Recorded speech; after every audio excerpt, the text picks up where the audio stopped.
Coming back to her roots after nearly 2 decades of living abroad, Darcy Holmer is hoping to empower other women with her new book. It's called Personal Power Program that she released back in December.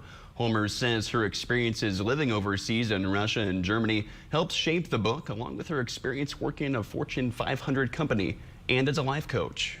I really hope is that it resonates with one woman who reads the book and she recommends it to another woman.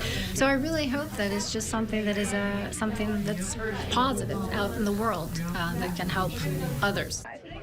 Holmer says her book can help others experience greater personal empowerment and fulfillment through well-being in ourselves.